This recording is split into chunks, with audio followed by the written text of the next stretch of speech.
ಹನೂರು ತಾಲೂಕಿನ ಬೇನತ್ತ ಗ್ರಾಮದ ರಾಜಮ್ಮ ಎಂಬುವವರ ಚಿನ್ನದ ಓಲೆ ದೋಚಿದ ಘಟನಾ ಸ್ಥಳಕ್ಕೆ ಎಸ್ಪಿ ರವರು ಭೇಟಿ ನೀಡಿ ನೊಂದ ಮಹಿಳೆಯಿಂದ ಮಾಹಿತಿಯನ್ನು ಪಡೆದುಕೊಂಡರು.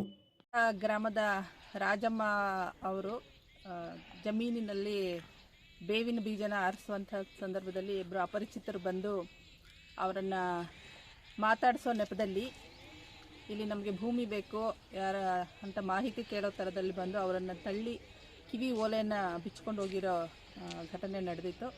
ಅದ್ರ ಬಗ್ಗೆ ನಮ್ಮ ಹನೂರು ಪೊಲೀಸ್ ಸ್ಟೇಷನ್ನಲ್ಲಿ ಕಂಪ್ಲೇಂಟ್ ರಿಜಿಸ್ಟರ್ ಆಗಿದೆ. ಅದಕ್ಕೆ ಸಂಬಂಧಿಸಿದಂತೆ ಇವತ್ತು ಜಾಗವನ್ನು ನೋಡಿ ಹಾಗೆ ರಾಜಮ್ಮ ಅವರನ್ನು ಮಾತಾಡಿಸ್ಲಿಕ್ಕೆ ಅಂತ ಬಂದಿದ್ದೀನಿ.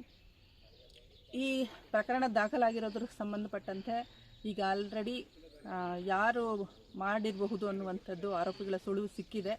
ಅದರ ಹಿಂದೆ ನಮ್ಮ ಪೊಲೀಸ್ನವರು ಕೆಲಸ ಮಾಡ್ತಾ ಇದ್ದಾರೆ. ಶೀಘ್ರವಾಗಿ ಕಳ್ಳರನ್ನು ಪತ್ತೆ ಹಚ್ಚಿ ಅವರಿಗೆ ಅವರ ಒಡವೆಯನ್ನು ವಾಪಸ್ ಕೊಡಿಸೋ ಕೆಲಸವನ್ನು ಜಿಲ್ಲಾ ಪೊಲೀಸ್ ಮಾಡುತ್ತೆ. ಹಾಗೆಯೇ ಇಲ್ಲಿ ಹಳ್ಳಿಗಳಲ್ಲಿ ಪ್ರತಿದಿನ ಸಂಜೆ 6 ಗಂಟೆಯಿಂದ 9 ಗಂಟೆ ತನಕ ರೌಂಡ್ಸ್ ಮಾಡಲಿಕ್ಕೆ ಕೂಡ ಹೇಳಿದ್ದೀನಿ.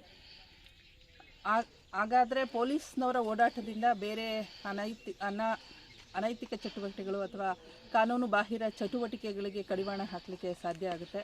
ಮತ್ತು ಈ ಸಂದರ್ಭದಲ್ಲಿ ಕೊಳ್ಳೇಗಾಲ ಡಿವೈಎಸ್ಪಿ ಧರ್ಮೇಂದ್ರ, ಹನೂರು ಪೊಲೀಸ್ ಠಾಣೆಯ ಇನ್ಸ್ಪೆಕ್ಟರ್ ಶಶಿಕುಮಾರ್, ಸಬ್ ಇನ್ಸ್ಪೆಕ್ಟರ್ ಆದ ಮಂಜುನಾಥ್ ಪ್ರಸಾದ್, ಸಿಬ್ಬಂದಿಗಳಾದ ರಾಘವೇಂದ್ರ ಇನ್ನಿತರರು ಹಾಜರಿದ್ದರು.